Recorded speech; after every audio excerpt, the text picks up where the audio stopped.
Bonjour à tous, merci de me rejoindre sur les chaînes Julien Didier Garoufalo. Aujourd'hui, le titre de la vidéo, c'est La République française, la mafia des loges maçonniques.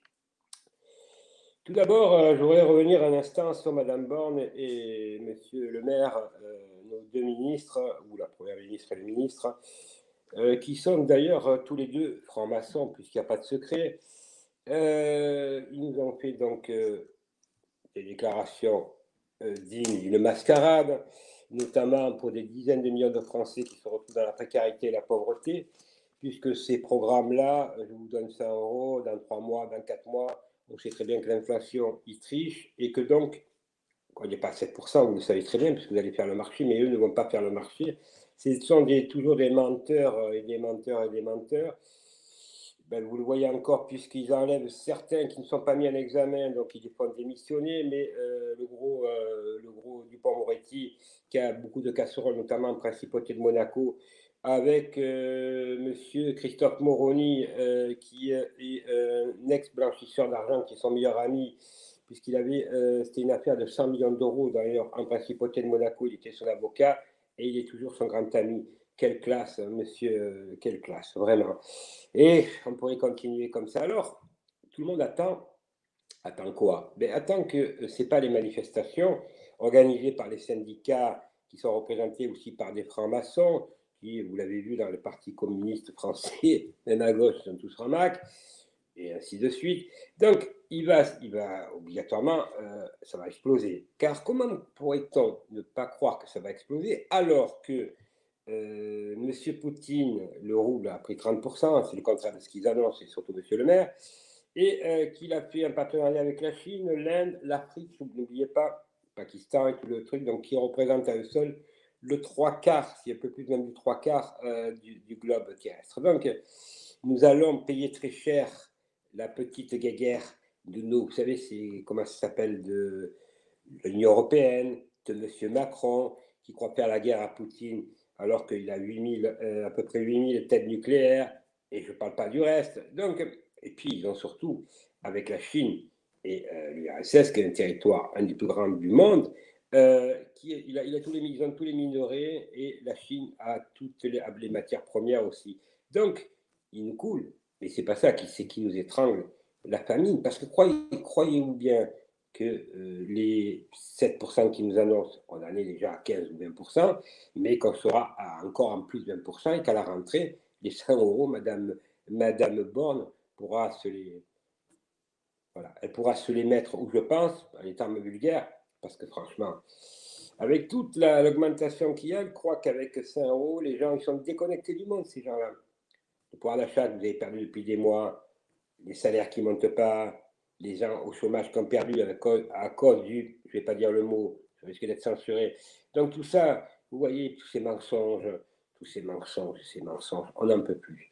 Alors, moi, là, je pars, j'étais à Paris, je suis revenu, je repars à Paris, donc je vais rester 2 mois, je tenais à vous le dire, puisque je passe le concours d'avocat qui est au début septembre, vers le 5 ou le 6, je crois, il faut que je vérifie.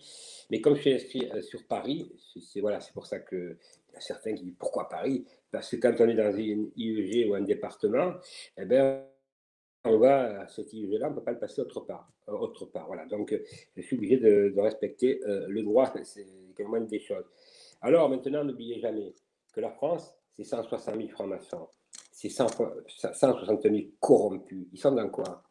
Préfecture, préfet, juge d'instruction, euh, procureur, dans les banques, dans les tribunaux de commerce, prud'hommes, et j'en passe, les banques privées, et ils sont même dans l'éducation nationale, ils ont investi même les facultés. Donc, ce sont des rats, les rats. Vous savez, les rats, ce que c'est? C'est eux qui ruinent la France. C'est eux qui ruinent la France. Alors, on vous dit, ah, on ne sait pas où prendre l'argent. Mais comment vous ne savez pas où prendre l'argent? Monsieur le maire, je m'adresse à vous. Je vous ai écrit une lettre. Vous m'avez répondu. Je ne l'ai pas là, mais je vous la ferai voir la prochaine fois. Ce n'est pas des blagues. Monsieur le maire, vous avez la principauté de Monaco, touche de la France, compte de partage. Écoutez bien, mesdames et messieurs, plus de 1 milliard d'euros par an, c'est la France qui verse à Monaco, paradis fiscal. 1 milliard d'euros de TVA. C'est les accords bilatéraux qui ont été faits à l'époque en 1963. Et vous avez 4000 monégasques richissimes, quand je dis monégasques, ou étrangers, qui habitent en SCI en France et qui ne payent pas les impôts à la France toute l'année, puisque vous savez qu'il faut la moitié du temps habiter, si vous habitez plus de la moitié de l'année, vous payez les impôts, aussi tout le reste. Donc, et vous le savez, je vous ai envoyé les preuves.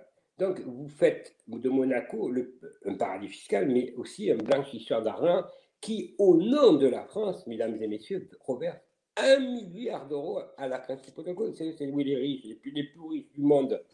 Alors, monsieur le maire, vous avez lu ma lettre. Je vous ai adressé tout, j'ai tout gardé. J'ai votre réponse. Alors, monsieur le maire, vous êtes aussi, vous, un corrompu, puisque vous n'avez rien fait.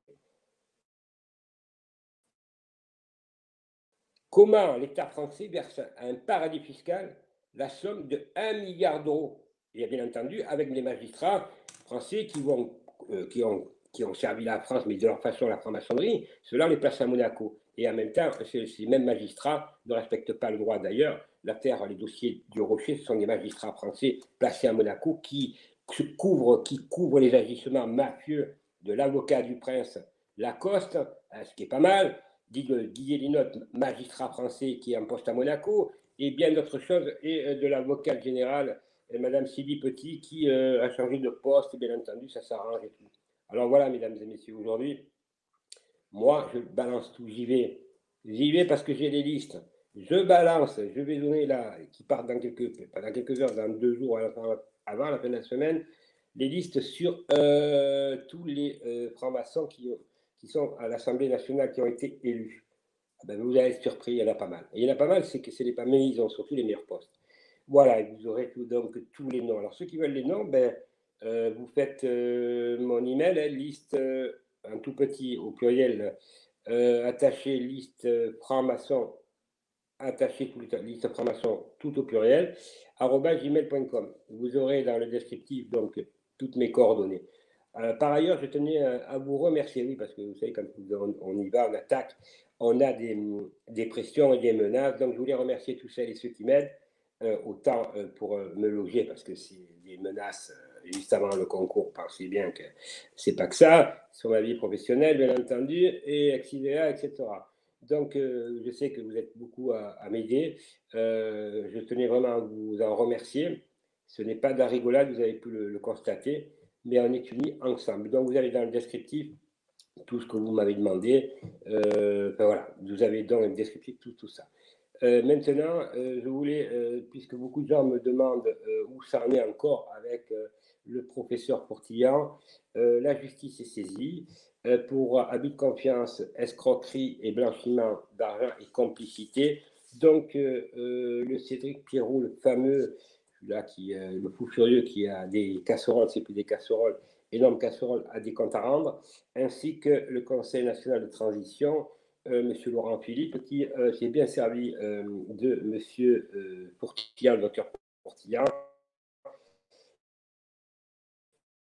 qui est plus en état, et je suis gentil. Alors, est-ce que c'est quand il a été mis en psychiatrie que ça ne me rate pas? Mais ces gens-là se sont bien servis de lui, donc ce sont des ordures, mais le mot est faible. Donc c'est pour cela que je ne travaille plus avec le CNT. Alors, je n'ai jamais trop travaillé, mais j'ai fait quelques directs. Les seuls avec qui je travaille, donc si vous le savez, c'est Christophe donc, qui est sur TVADP, Karim Ouman, pardon, et aussi M. Boutry, qui a tellement été décrié, mais qui, en définitive, est un des plus honnêtes. Oui, c'est pas le plus honnête d'ailleurs, avec mes amis.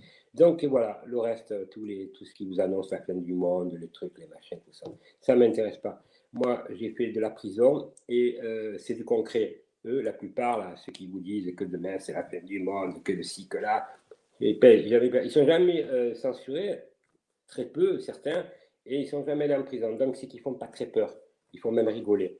Voilà. Alors, surtout, maintenant, ce n'est plus les manifestations qui ne servent plus à rien. Alors, arrêtez de dire il faut faire la manifestation le 14 juillet. Ça, ce sont comment ça s'appelle, les collabos qui font ça. Voilà. Moi, donc, on va à Paris. Et moi, en tout cas, j'y serai, je serai présent. Chacun, et je rappelle que je connais le droit et que je ferai les choses légalement. J'ai bien dit légalement. Ils devraient regarder, certains, la Constitution française, on a le droit de se révolter quand le peuple est opprimé. Hein, voilà, entre autres. Tac, tac, tac, tac, tac, voilà. En tout cas, mesdames et messieurs, merci à tous. Merci. Et je vous donne rendez-vous sur Paris, puisque je ferai plusieurs émissions en direct sur Paris, mais avec toute la sécurité qui s'impose, puisque vous pensez bien que, voilà, je dois faire très attention. Merci à vous et bonne journée. Et ceux qui partent en vacances, je vous souhaite bonnes vacances parce que on a tous besoin tout le monde a besoin de vacances. Mais c'est vrai que quand on voit le monde comme il est dirigé, et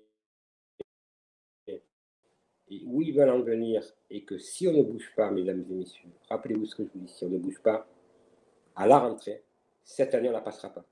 Je m'engage, je dis la fin de l'année, on ne la passera pas, parce qu'il va se passer des choses. À nous de bouger.